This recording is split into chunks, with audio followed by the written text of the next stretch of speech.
पवित्र अति पवित्र स्थान में ले चल हमें, पवित्र अति पवित्र स्थान में ले चल प्रभु।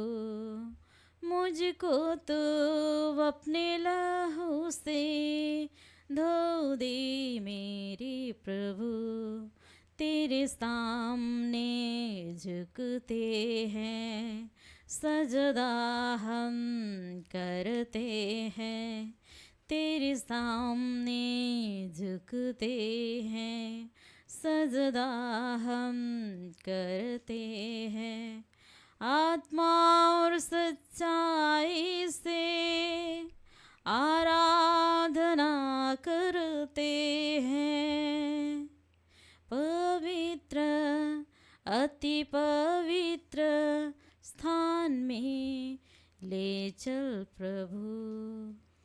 খ্রিস্ট যিশুতে আমার প্রিয়জনেরা, প্রভাতে তোমাদের আশীর্বাদ করে আজকে দিনে আমরা এই বিষয়ে প্রার্থনার সঙ্গে শুনে আরাধনা করব। আমি বলেছিলাম ঈশ্বর আমাদের সৃষ্টি করেছে ঈশ্বরের আরাধনার জন্য। আরাধনার মধ্যে আছে পবিত্র বলি উৎসর্গ করতে আমাদের সৃষ্টি করেছেন। তাই এই ব্যক্তির জীবনে অনুগ্রহের এবং সব কিছুর মুক্তির চাবি হচ্ছে বলি অর্পণ। আজকে অনেক ব্যক্তিরা এই বলি অর্পণ বিষয়ে অনেক ভুল করে। বলি অর্পণ বিষয়ে ভুল করলে জীবন দিয়ে প্রায়শ্চিত্ত করতে হবে। প্রিয়জনেরা, আজকে আমরা আদি পুস্তকে 12 অধ্যায়ে আব্রাহামের বলি সম্বন্ধে শুনি। আদি পুস্তকে 12 অধ্যায়ে 1 থেকে ঈশ্বর আব্রাহামকে ডাকছে। আব্রাহামকে ডাকবার কারণ লেখা আছে।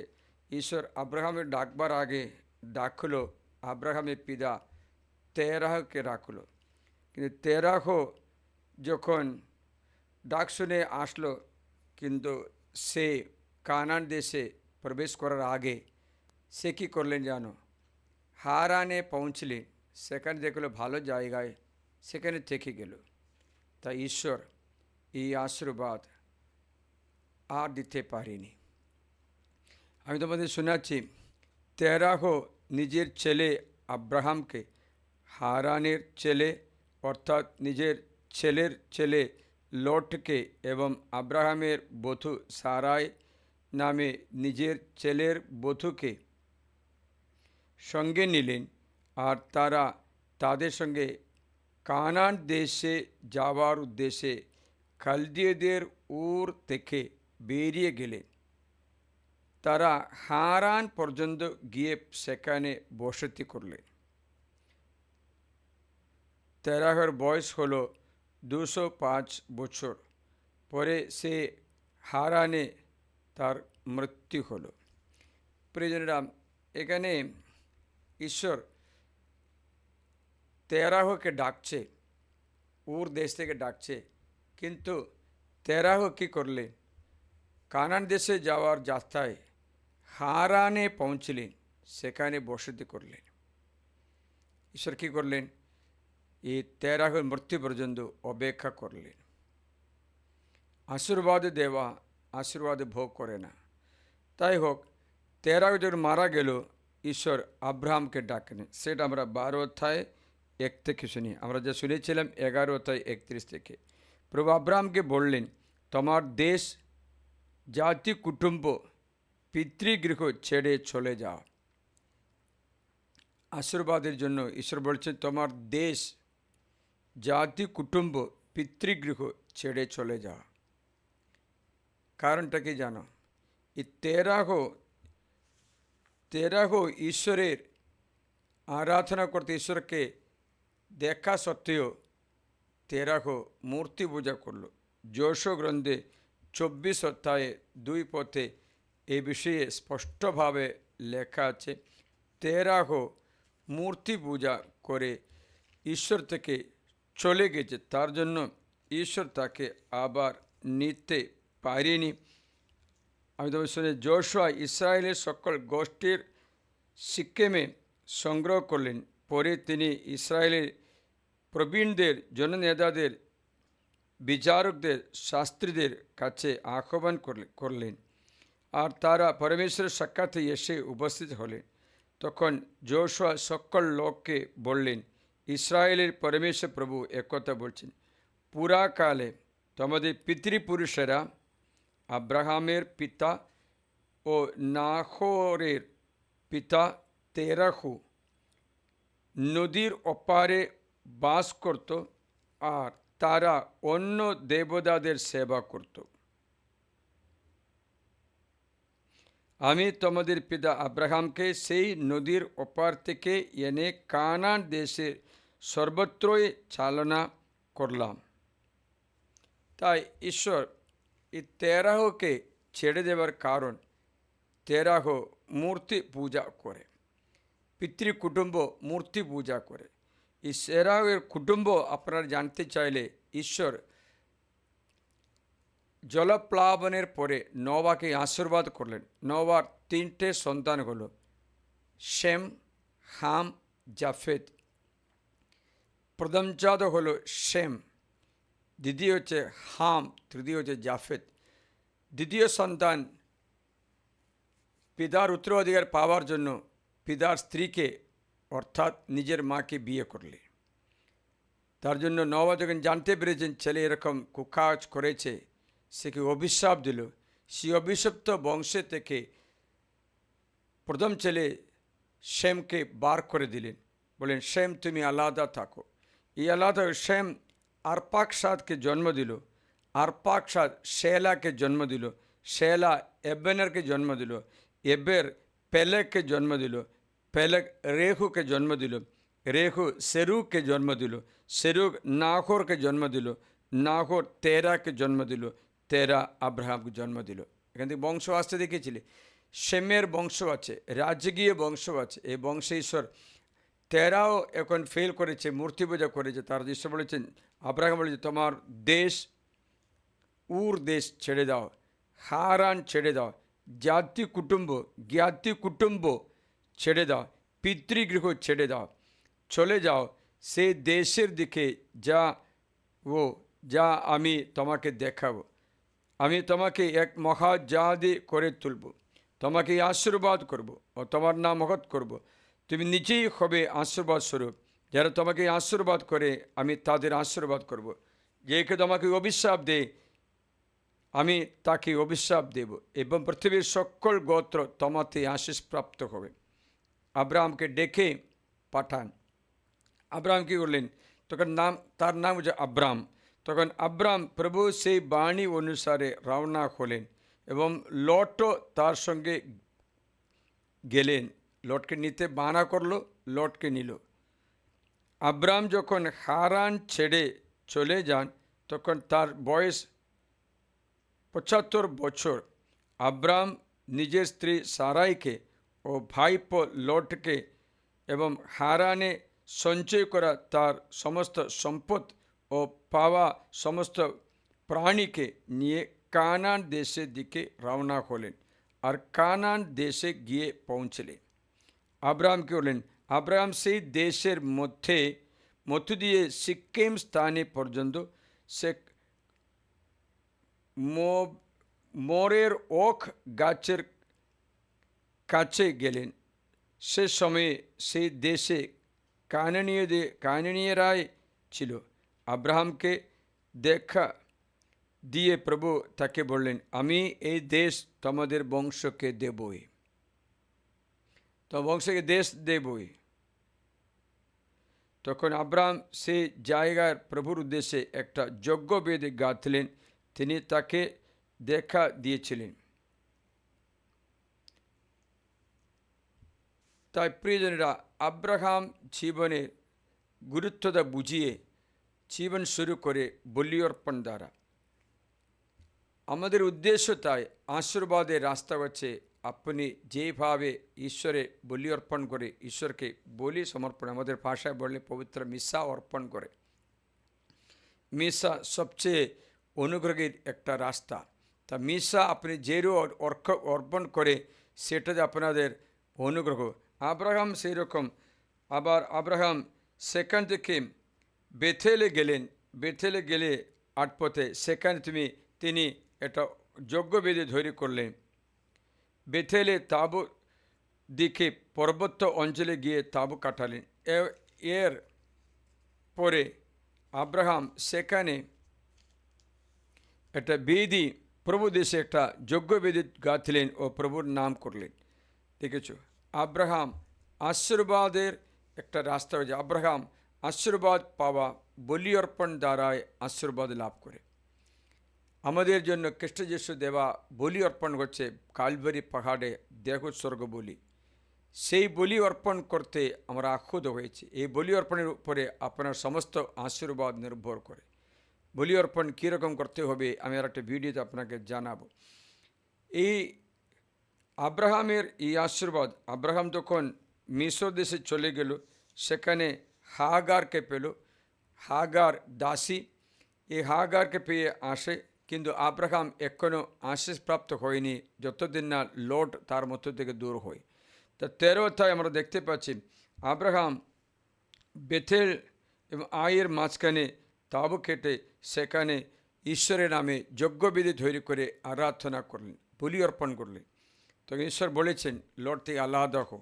লট থেকে আলাদা হওয়ার পর ঈশ্বর আব্রাহামকে হেব্রন জায়গাতে দেখা দিলেন। সেখানে আব্রাহাম যজ্ঞবিধি তৈরি করলেন। আদিপুস্তক 13 অধ্যায় 18 পদে। এইবার আব্রাহামকে ঈশ্বর আশীর্বাদ করে বলেন তোমার বংশ আশীর্বাদ হবে। তাই আব্রাহাম সারার সঙ্গে সম্পর্ক করে ইসহাককে জন্ম দিয়েছে। ইসহাকের বংশ যাকব এবং ঈশাও প্রথম জাত। ঈশাও তিরস্কৃত হলো, ঈশাও বিচারী নারীকে বিয়ে করে তিরস্কৃত হলো। যাকবের গোষ্ঠী আশিস মণ্ডিত হয়। প্রিয়জনেরা, আজকে আমরা প্রভুর কাছে আমাদের সমস্ত দুঃখ বেদনা, কষ্ট দুঃখ এর জন্য চিন্তা করে কান্নাকাটি করলে কোনো লাভ নেই। আমরা কীরকম করতে হবে বাইবেল বলছে বলি অর্পণ করো, পবিত্র খ্রিস্টজাগ অর্পণ করে তোমাদের সমস্যা সমাধান হতে পারে। তোমার আশীর্বাদও সেটাতে অধিষ্ঠিত। আশীর্বাদ চিরস্থায়ী থাকার ব্যক্তি তার যোগ্য যেমন উৎসর্গ করে। আমি আপনাকে একটা বই কথা বলেছিলাম, এটা আমার স্মরণার্থে করো। কেরালাতে একটা 4 ক্লাস পড়াশোনা করা একটা ব্যক্তি, তার পেশা হচ্ছে নারিকেল গাছে ওটা নারিকেল পেড়ে দেওয়া। সে ব্যক্তি পবিত্র সাক্রামেন্টে বিশ্বাসের বই লিখিয়েছে। সেই বই লক্ষ লক্ষ কপি 8-9 ভাষায় অনুবাদ করে বাংলা ভাষায় অনুবাদ করা হলো, ইংলিশে মালয়াళ ভাষায় লেখা। সে ব্যক্তি প্রচুর পরিমাণে আশীর্বাদ লাভ করেছে। অশিক্ষিত মানুষ, 4 ক্লাসে পড়াশোনা, মহান অনেক বইগুলো লিখিয়েছে এবং আধ্যাত্মিক জীবনে একটা গুরু হয়ে গেছে। প্রিয়জনেরা, সে ব্যক্তি তার গাছে উঠে নারিকেল পাড়া এই পেশা ছেড়ে দিয়ে প্রভুর বাণী প্রচারক হয়ে মহান পরিবার বানিয়েছে। আমি কি বলতে চাই, আপনি অনেকবার নিজের সমস্যার মধ্যে বসে কান্নাকাটি করছে, ছেলের হোক মেয়ের বিষয়ে হোক, কিন্তু আপনি পবিত্র মিশা অর্পণ করুন। আজ থেকে আপনি যদি বিরাম না দিয়ে কত মিশা করতে পারো ততই করে দেখো আপনার সমস্যা সমাধান হবে কি না। আপনারা জানেন সবচেয়ে বুদ্ধিমান ব্যক্তি হচ্ছে সলোমন রাজা। সলোমন রাজাকে ঈশ্বর দর্শন দিয়েছে কখন জানো? সলোমন প্রভুর উদ্দেশ্যে 1000 বলি আহুতি বলি উৎসর্গ করলেন। 1000 আহুতি বলি উৎসর্গ করেছে। তারপরে ঈশ্বর তাকে দেখা দিয়েছে।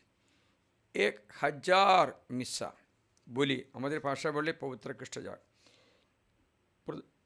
প্রথম রাজা বলি অধ্যায় 3-4 থেকে সলোমন গিবিয়নে গিয়ে সেখানে ঈশ্বর যজ্ঞবেদী গাঁথলেন। সেখানে 1000 আহুতি বলি সমর্পণ করলেন। কি হলো? ঈশ্বর সলোমনকে ঐশ্বরিক প্রজ্ঞা দান করেছে, ঐশ্বর্য সম্পত্তি দান করেছে। মনে করবেন সলোমন অভিশপ্ত ছেলে হতে হয়, কারণ বেতশিবা তার মা ব্যভিচার করে তার নিজের স্বামীকে দাউদ দ্বারা মেরে ফেলে দাউদ রাজাকে বিয়ে করে জন্ম হওয়া বাচ্চা হচ্ছে সলোমন। কিন্তু এই সন্তান 1000 বলি অর্পণ করে, 1000 বলি অর্পণ করার পর ঈশ্বর তাকে দর্শন দিয়েছে, 4 থেকে আমরা 15 পর্যন্ত পড়তে পারি। সেখানে প্রচুর আশীর্বাদ, ঐশ্বর্য, প্রজ্ঞা দান করে। আপনারা আপনাদের জীবনে কোনো কিছুতে চিন্তিত না হয়ে পবিত্র মিশা, পবিত্র বলি অর্পণ করো। আপনার গির্জায় যাবে ভক্তির সঙ্গে, আজ থেকে আপনি যতটা পারে প্রতিদিন করতে পারলে প্রতিদিন মিশা করো। মিশা করার পর দেখো আপনার অনেক বোঝা প্রভু নিয়ে নেবে, অনেক ঋণ শোধ করা হবে, অনেক দুঃখ বেদনা অবসান হবে, অনেক বড় বড় সমস্যাগুলো সমাধান হবে। কারণ ঈশ্বর বলবেন তুমি কি চাও। সলোমনকে জিজ্ঞাসা করলেন 1000 মিশা বলি অর্পণ করার পরে, 1000 আহুতি বলি পরে, আমাদের ভাষায় বললে পবিত্র খ্রিস্টজাগ অর্পণ করার পরে। আমি আজকে আপনাদের কি বলতে চাই, আব্রাহামের দৃষ্টান্ত, কোথাও যাও প্রথমে যজ্ঞবেদী তৈরি করে আরাধনা করে। প্রিয়জনেরা, এই আরাধনা আপনি আত্মা এবং শক্তির সহকারে করতে পারে। এই আরাধনা করতে ঈশ্বর আমাদের আহ্বান জানে। তার জন্য খ্রিস্ট যিশু আমাদের স্থাপন করেছে পবিত্র খ্রিস্টজাগ। যিশুকে বলেছে আমার শরণার্থে তেমনটি করো বলেছে, মানে হচ্ছে অন্য কিছু যিশু স্মরণ করতে বলেনি, তোমাদের সঙ্গে আমাদের মধ্যে মৈত্রী চিহ্ন পবিত্র খ্রিস্টজাগ, সেটা তোমরা আমার শরণার্থে করো। সেই শরণার্থে করা সমস্ত ব্যক্তিদের ঘর আশীষমণ্ডিত হবে। আজকে যদি কেউ অনুগ্রহ থেকে বঞ্চিত হয়েছে, মানে একটাই বোঝা যাবে, তুমি পবিত্র বলি থেকে দূর হয়ে গেছো। যদি তোমার জীবনে সমস্যা বাড়িয়ে দেখতে পাচ্ছ, একটা কথা বুঝে নাও, তুমি পবিত্র খ্রিস্টজাগ অর্পণ করোনি, অথবা পবিত্র মিশাকে প্রথম স্থান জীবনে দেয়নি। তার জন্য তোমার জীবনে প্রথম স্থান ঈশ্বর নেই বলে কোনো কিছু প্রথম হতেও পারবে না। প্রিয়জনেরা, পবিত্র মিশা অর্পণ করা ব্যক্তিরা ঈশ্বরের সঙ্গে সংযুক্ত থাকবে। সংযুক্ত থাকা ব্যক্তি প্রচুর পরিমাণে অভিষেক লাভ করবে, কারণ যিশুর দেহ রক্ত তার অন্তরে থাকবে। যিশুর দেহ রক্ত তার অন্তরে থাকবে, সেই যিশুতে বসবাস করবে, যিশু তার অন্তরে বসবাস করবে। যিশু বলেছেন যে আমাকে খায়, আমার রক্ত পান করেছে, অনন্ত জীবন পেয়ে যায়। আজকে খ্রিস্টজাগের কোনো ভক্তি, কোনো আমরা সম্মান প্রথম স্থান দেই না, দেরি করে আসছে, আগে করে চলে যায়, পাপ স্বীকারও নেই, প্রস্তুতি নেই, বলি অর্পণ করে। বলি অর্পণ গ্রাহ্য করতে হলে কয়েকটা ব্যবস্থা আছে, সেটা আমি আপনাকে আর একটা ভিডিওতে জানাবো।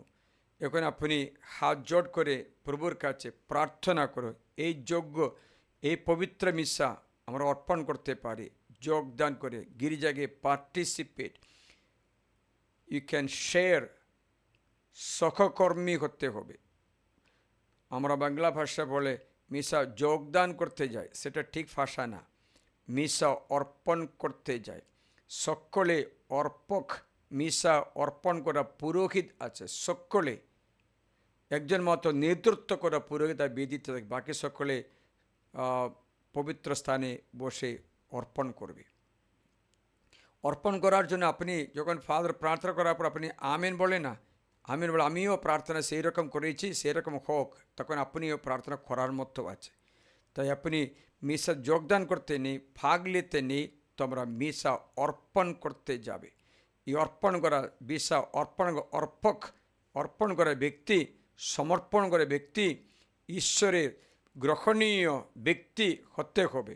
তার জন্য আপনাকে শেখাবো এই পবিত্র মিশা যোগ্যভাবে করতে। সেটা আর একটা ভিডিও আপনাকে দেখাবো। আজকে এই আরাধনায় মিশা বলিদানে গুরুত্বটা বুঝিয়ে আপনি আপনার পরিবার রোজ বাকি সব কাজ ছেড়ে দিয়ে রোজ মিশা করতে যাও, মিশা করতে যাও। আপনার পরিবারের জন্য, আপনি জানেন জব কী করে ধনবান হয়েছে? জবের জীবনে দেখো এক কথায় লেখা আছে, জব সৎ ন্যায়বান পরমেশ্বরকে ভয় করে অধর্ম থেকে দূরে থাকে। জব তার বাড়িতে 10টি ছেলে মেয়ে জন্ম হলো। এই 10টি ছেলে মেয়ের জন্য প্রতি মাসে জব একটা করে, প্রতি মাসে একজন একটা করে আঁকুদি বলি সমর্পণ করতে। দেখবেন 4 পদে তার ছেলেরা একজনের নির্দিষ্ট দিনে এক ভাইয়ের বাড়িতে গিয়ে গোটা করে ভোজসভায় বসত এবং লোক পাঠিয়ে তাদের 3 বোনকে তারা সঙ্গে খাওয়া দাওয়া করতে নিমন্ত্রণ জানাতো।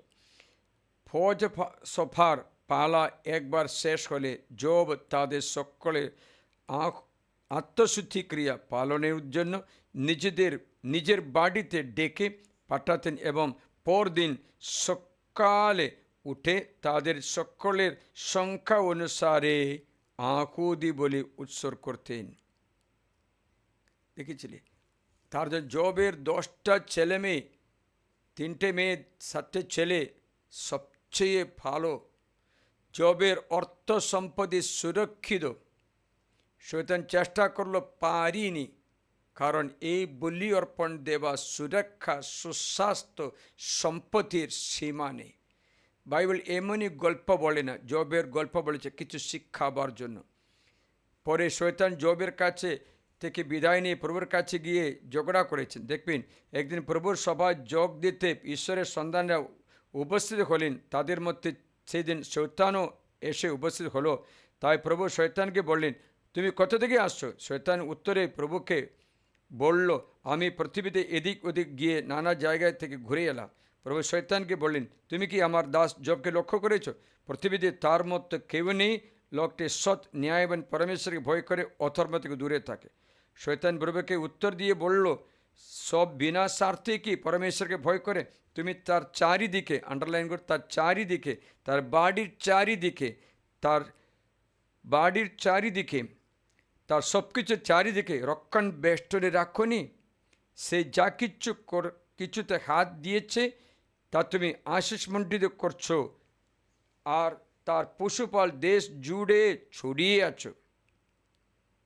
দেখেছিলি? সম্পত্তির অভাব নেই। কীরকম জব আদায় করলেন?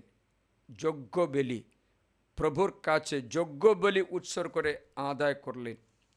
আজকে আমরা সবচেয়ে তুচ্ছ মনে করা হচ্ছে যজ্ঞ বলি। রবিবার দিনের মিশা প্রার্থনা মাত্র আমরা অত শ্রদ্ধা করিনি। তার জন্য ঈশ্বর আপনার ঘরেও শ্রদ্ধা করতে পারছে না। জবের সম্পত্তি, ছেলে মেয়ে, সব কিছু অনেক। সুতরাং যে আমি তাকে টাচ করতে পারিনি, তার ঘরে কাছে যেতে পারছি না, কার রক্ষণ বেষ্টনী, আশীর্বাদে বেষ্টনী আছে। প্রিয়জনরা, পবিত্র মিশা অর্পণ করে আপনি আপনার পরিবারকে বাঁচাতে পারবে। আসুন প্রভুর আরাধনা করি। आराधना हो आराधना, पिता ईश्वर की आराधना। आराधना हो आराधना, पिता ईश्वर की आराधना।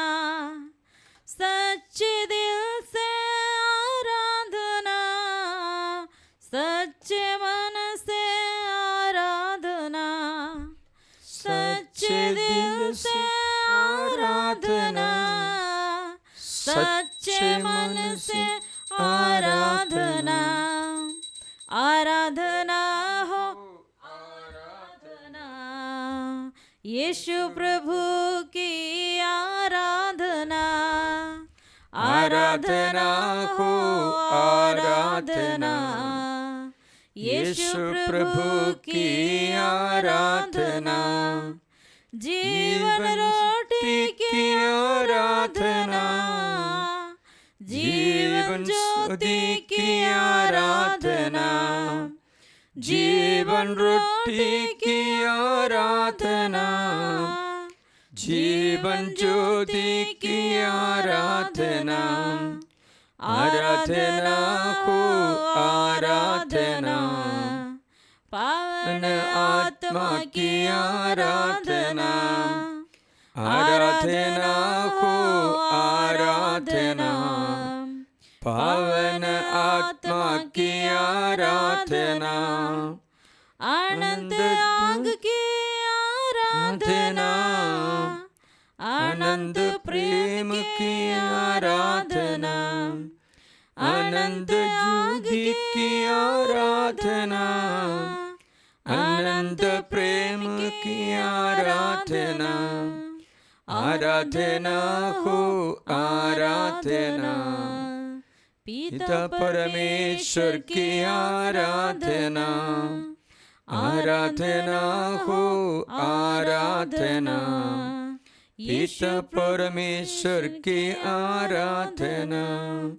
आराधना हो आराधना पिता परमेश्वर की आराधना आराधना हो आराधना पिता परमेश्वर की आराधना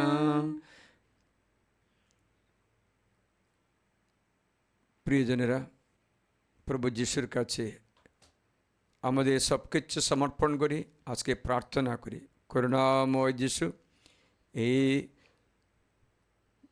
এই মুহূর্তে আমার সঙ্গে প্রভুর আরাধনা করা সকলকে এই পবিত্র রুটির আগের যিশুকে আরাধনা করে হৃদয়ে সমর্পণ করে সময় খুঁজে বের করে তাদের সকলকে তুমি আশীর্বাদ করো যারা আমাকে সম্মান করে আমি তাদের সম্মান করব সামুয়েলের প্রথম গ্রন্থে তুমি 2 অধ্যায়ে লেখা আছে এলি প্রবক্তার বিষয়ে আমরা তোমাকে সম্মান করি আরাধনা করি পবিত্র বলি উৎসর্গ করে আরাধনা করি পবিত্র খ্রিস্টজাগ উৎসর্গ করে আরাধনা আশীর্বাদ করো আজকে যারা বিভিন্ন ক্লেশে পড়ে থাকা ব্যক্তিরা এই সত্য যেন বুঝতে পারে যেন তারা পবিত্র যজ্ঞ উৎসর্গ করে ঈশ্বরের বলি উৎসর্গ করে কালভারি বলি উৎসর্গ করে তার সমস্যার সমাধান করতে পারবে কত বড় হোক সমস্যা বেদিতে তার উত্তর থাকবে খ্রিস্ট আরাধ্য নামে আশীর্বাদ করি প্রার্থনা করি সমস্ত রোগ ব্যাধি থেকে সমস্ত এখনকার ক্লেশ থেকে পিতৃ অভিশাপ থেকে তুই আমাদের রক্ষা করো করুণাময় যিশু পবিত্র মিশা যোগ্যভাবে উৎসর্গ করতে আমাদের কৃপা দান করো আশীর্বাদ দান করো আমরা যেন প্রতিদিন কখনো না ছাড়ে প্রতিদিন প্রত্যেক রবিবারে একদিনও বাদ না দে আমাদের জীবনের সব কিছু প্রভুর কাছে উজাড় করে বলে আরাধনা করতে কৃপা দান করো হান্না যেমন সামুয়েলের প্রথম গ্রন্থে এক কথায় হান্না যখন শিলোয়াতে বলি অর্পণ করার সময় ঈশ্বরের মন্দিরে গিয়ে প্রার্থনা করলেন হান্নার প্রার্থনা ঈশ্বর সাড়া দিয়েছেন তার দুঃখ বেদনা ঈশ্বরকে জানিয়েছে আজ পবিত্র খ্রিস্ট জাগে তুমি তোমার দুঃখ বেদনা সব কিছু জানিয়ে প্রভুর বেদিতে সারেন্ডার করি সমর্পণ করি প্রভু তা গ্রহণ করবে প্রভু তা দেখাশোনা করবে হে প্রভু যিশু আমরা তোমার চরণে সব কিছু সমর্পণ করি তোমার আরাধনা করি সব কিছু সমর্পণ করে তোমার স্তুতি করি এই মুহূর্তে যারা বিভিন্ন কষ্টের মধ্যে পিতৃ কুটুম্বের অভিশাপ থেকে ছেলে মেয়েদের দিয়ে কষ্ট ভোগ করা সকলকে সমস্যার মধ্যে তাকে খারাপ অভ্যাসের মতো ব্যক্তিকে মুক্তি দান করতে তোমার ঐশ্বর্য অনুসারে কৃপা বর্ষণ করো পবিত্র বার্তা নেমে এসো আমরা তোমারই আরাধনা করি পবিত্র ত্রিব্যক্তি এক ঈশ্বর পিতা পুত্র পবিত্রতা বলে পরিচিত একমাত্র ঈশ্বর এক ঈশ্বর হে প্রভু যিশু আমরা তোমারই আরাধনা করি স্তুতি প্রশংসা করি ধন্যবাদ জানাই আজকে আমার সঙ্গে সমঝে তোমাদের সকলের মঙ্গল হোক তোমার ছেলে মেয়েদের ভবিষ্যৎ মঙ্গল হোক ছেলে মেয়েদের পড়াশোনা মঙ্গল হোক তোমাদের ছেলে মেয়েদের চরিত্র মঙ্গল হোক যীশুখ্রিস্টের নামে আশীর্বাদ করি প্রার্থনা করি এই মুহূর্তে আমার সঙ্গে তুমিও সংযুক্ত হয়ে প্রার্থনা করি তোমার এখনকার সমস্যা দূর করে দিই পিতা ও পুত্র পবিত্র আত্মার নামে আমেন হাঁটুপাত করি সর্বশক্তিমান ঈশ্বর আর তোমাদের সকলকে আশীর্বাদ করুন যোগ্যভাবে বলি অর্পণ করতে আমাদের কৃপা দান করুন করুণাময় যিশুর করুণা তোমাদের মধ্যে বর্ষিত করুন পিতা পুত্র পবিত্র আত্মার নামে আমেন আজ তোমার মুক্তি তোমার আনন্দের দিন হোক आज তোমার সুস্থতার দিন को पिता पुत्र पवित्र आत्माর নামে आमीन। हे परम पवित्र और ईश्वरीय संस्कार प्रति मुहूर्ते प्रशंसा धन्यवाद तुम्हारी हो, पिता पुत्र पवित्र आत्माর জয় হোক। যেমন আদিতে হয়তো এখন তেমনি হয়, आम যুগে যুগে चिरकाल हवे आमीन। आराधना करता हूँ मैं हर घड़ी, आत्मा और सत्य से आराधना करूं। आराधना करता हूँ मैं हर घड़ी, आत्मा और सत्य से आराधना करूं। मेरे प्राण प्रिय यीशु के लिए, मुझे रचने वाले पिता मेरे यीशु के लिए, मेरे प्राण प्रिय यीशु के लिए, मुझे रचने वाले पिता मेरे यीशु के लिए।